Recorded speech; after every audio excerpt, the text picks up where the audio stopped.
Nah, tadi kan kita sudah membahas mengenai struktur Lewis. Kemudian bagaimana cara menggambarkan struktur Lewis? Nah, di sini kita punya contoh penggambaran dari struktur Lewis. Jadi untuk menggambarkan struktur Lewis, caranya yang pertama, kita buat terlebih dahulu kerangka dari senyawa atau molekul yang akan kita buat struktur Lewisnya. Di sini kita pakai molekul CH3Cl. Jadi CH3Cl ini nanti kita buat kerangkanya dahulu. Kerangkanya sesuai dengan jumlah unsur yang ada di senyawa tersebut, di mana C-nya ada 1, kemudian H-nya ada 3. Kita gambarkan di sekeliling C, dan Cl-nya ada 1. Jadi dari kelima unsur ini, salah satu kita jadikan yang namanya atom pusat, atau kita jadikan sebagai pusatnya. Pusatnya kita ambil Cl. Kita ambil C maksudnya. Kita ambil C sebagai atom pusatnya. Selanjutnya, langkah yang kedua, kita cari dulu jumlah elektron valensi dari molekul itu. Jadi kita cari seluruh jumlah elektron valensi dari 1 elektron valensi H, kita kalikan 3 karena hanya ada 3. Kemudian ditambah 4 ini elektron valensi C dan 7 elektron valensi Cl. Ketemulah jumlahnya 14. Nah, kemudian kita pasang-pasangkan dulu setiap elektronnya membentuk suatu ikatan. Jadi, atom H elektronnya ada satu yang berikatan dengan C, kemudian C ada satu atom yang berikatan, satu elektron maksudnya yang berikatan dengan Cl. Ikatan ini pada atom pusat ini setiap unsur harus memenuhi dari aturan oktet dan juga duplet.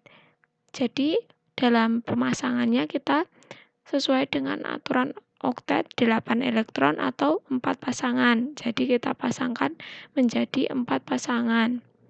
Ada 1, 2, 3, 4. Nah, dia sudah oktet. Kemudian, tadi kan 14 jumlah elektron valensinya. Artinya dia masih bersisa karena ini baru 8 elektron. Sisanya 6.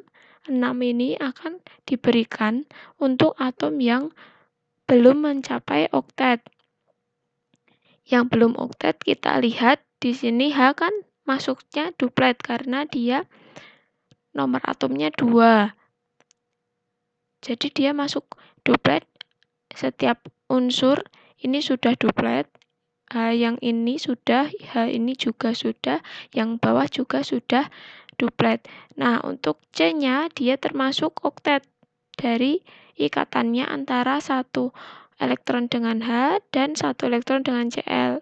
Ini sudah oktet, artinya 6 yang belum oktet Cl ya, kita berikan 6-6-nya ke Cl semua. Kita gambarkan di sekeliling Cl. Setelah semuanya memenuhi, artinya itulah struktur Lewisnya, struktur Lewis dari CH3Cl. Kalau digambarkan dalam rumus bangun, akan terlihat seperti ini. Jadi bisa digambarkan dengan tanda garis. Setiap satu garis ini menunjukkan satu pasangan elektron. Di struktur Lewis ini ada beberapa istilah penting. Yang pertama ada Pe atau pasangan elektron. Jadi setiap pasangan yang ada di struktur Lewis itu termasuk Pe, kita bisa sebutkan sebagai pasangan elektron. Kemudian ada pasangan elektron terikat atau pasangan elektron ikatan, disingkat Pei. Artinya atau maksudnya itu pasangan elektron yang berikatan dengan elektron lainnya dari unsur lain. Jadi kalau di struktur Lewis, Pei itu ditunjukkan dengan yang berbeda simbol. Intinya yang berikatan dengan elektron milik unsur lain kalau Pei itu. bukan hanya yang beda simbol. Karena kemudian ada juga PEB atau pasangan elektron bebas. Nah, pasangan elektron bebas ini maksudnya pasangan yang tidak berikatan dengan elektron dari unsur lainnya. Kalau di sini ditunjukkan dengan yang unsur pada Cl ini, pada unsur Cl ini, PEB-nya. Jadi ada 3 PEB. Untuk Pe-nya artinya yang berikatan ada 4 pasangan elektron, 4 PeI. Kita lanjutkan ke contoh lagi, contoh pembentukan ikatan ion. Tadi kan kita contohnya MgCl. Sekarang kita coba untuk pembentukan contohnya tadi maksudnya NaCl. Sekarang kita coba ke MgCl2, pembentukan dari MgCl2. Langkah pertama dari menentukan itu ikatan ion atau bukan, kita cari dulu yang pertama caranya dengan menuliskan konfigurasi elektronnya. Di sini sudah kita temukan konfigurasinya seperti yang pada di gambar. Kemudian kita lihat elektron valensinya. Di sini elektron valensi Mg ada 2 dan Cl ada 7. Artinya untuk mencapai kestabilan, Mg ini akan melepaskan 2 elektronnya. Sehingga bisa terbentuk 8 elektron yang ada di kulit terluar. Mengapa harus melepaskan elektron? Karena walaupun 2 ini juga sudah termasuk stabil karena memenuhi aturan duplet, tetapi yang 8 ini lebih stabil daripada yang duplet, sehingga dia cenderung akan melepaskan 2 elektron ini. Melepaskan artinya dia membentuk ion positif. Terbentuklah Mg2+. 2+ karena melepaskan 2 elektron. Sementara untuk yang Cl, karena elektron valensinya 7, artinya dia hanya butuh 1 elektron untuk mencapai kestabilan. 1 elektron ini akan dia tangkap dari unsur lainnya. Menangkap elektron artinya dia membentuk ion negatif, membentuk ion Cl-. Nah, dari ion Cl dan ion Mg tadi terbentuklah suatu ikatan dari serah terima elektron.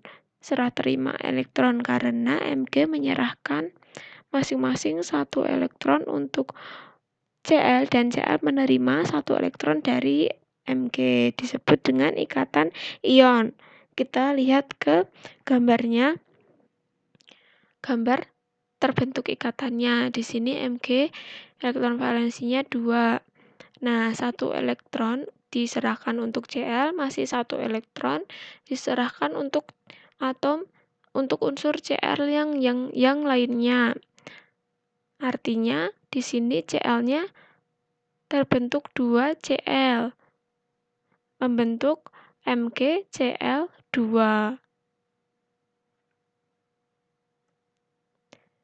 Selanjutnya kita bahas mengenai ikatan kovalen. Jadi ikatan kovalen ini terbentuk karena masing-masing dari atom itu kekurangan elektron. Kemudian karena kekurangan itu, mereka akan membentuk pasangan elektron yang akhirnya digunakan secara bersama-sama untuk mencapai kestabilan. Biasanya terjadi pada unsur non-logam, tetapi kecuali atom Be yang cenderung berikatan dengan atom yang non-logam. Jadi atom Be kan ada di golongan 2A. 2A masuknya ke logam, tetapi dia berikatan secara kovalen dengan non-logam. Nah, itu suatu pengecualian pada ikatan kovalen. Kalau tadi kan yang harus digarisbawahi, kalau tadi kan ikatan ion itu antara ikatan logam dan non-logam. Kalau ikatan kovalen antara non-logam dengan non-logam. Contohnya itu ada H2, kemudian Cl2, HCl, dan H2O. Nah, ini kita lihat contohnya di sini. Ikatan antara HCl, antara atom H dan atom Cl. Untuk mencari ikatannya, yang pertama, jangan lupa kita gambarkan dulu konfigurasi elektronnya. Di sini H, elektron valensinya 1, artinya dia memerlukan 1 elektron untuk stabil.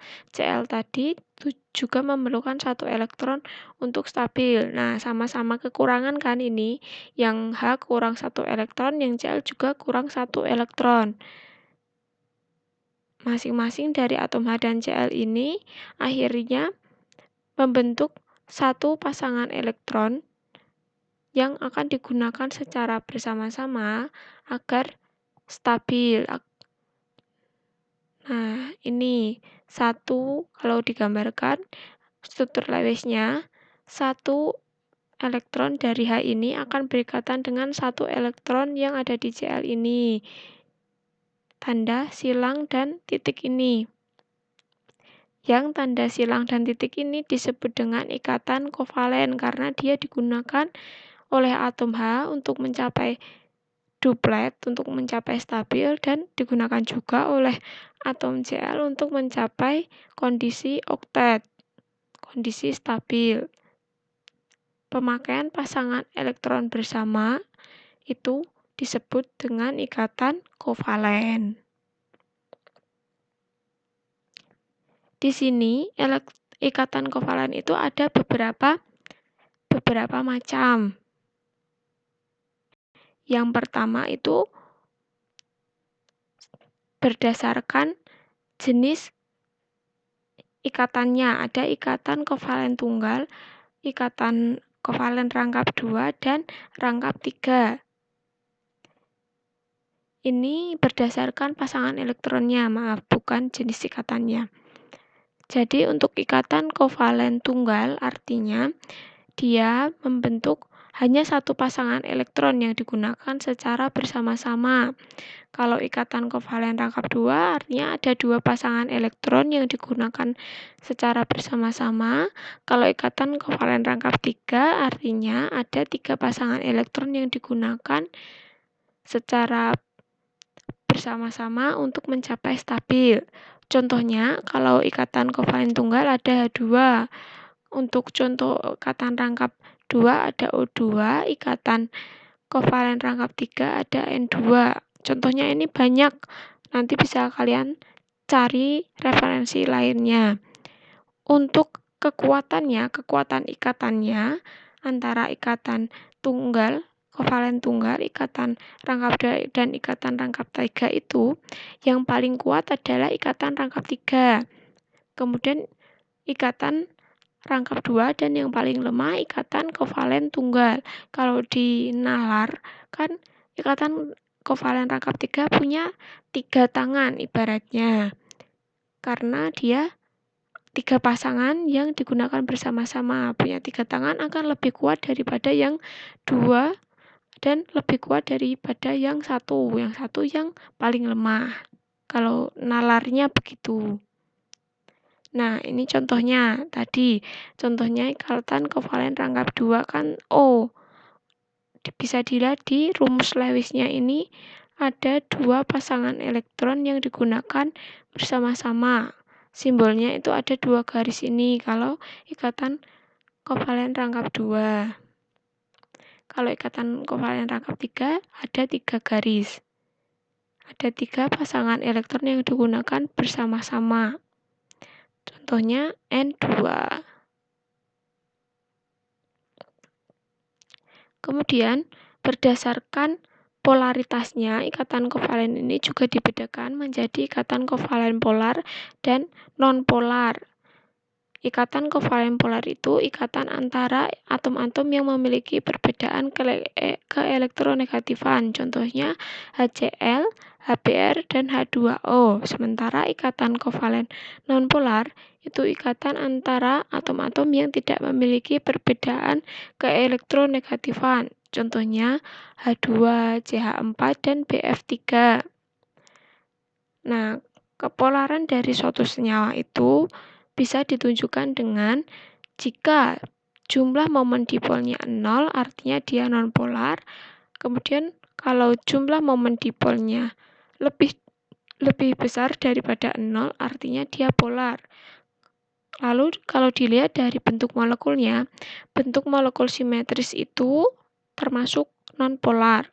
Untuk bentuk molekul yang asimetris termasuk polar. Lalu kalau dilihat dari molekul yang terdiri atas dua buah atom, kalau kedua atom itu sejenis, kalau atomnya sejenis itu masuk ke nonpolar. Contohnya H2, H2 kan atomnya sejenis, dia masuk ke nonpolar. Kalau kedua atom tidak sejenis, dia masuk ke polar. Nah, ciri yang paling mudah untuk dilihat itu ciri yang keempat ini, molekul yang terdiri atas 3 atau lebih H. Kalau misalkan atom itu punya PEB, dia artinya unsur yang masuk ke polar. Kalau tidak punya PEB, artinya dia yang non-polar. Nanti kan kalian bisa gambarkan struktur Lewisnya, lalu akan terlihat kan itu unsurnya memiliki PEB atau tidak. Kalau punya PEB artinya polar, kalau tidak punya PEB artinya non-polar.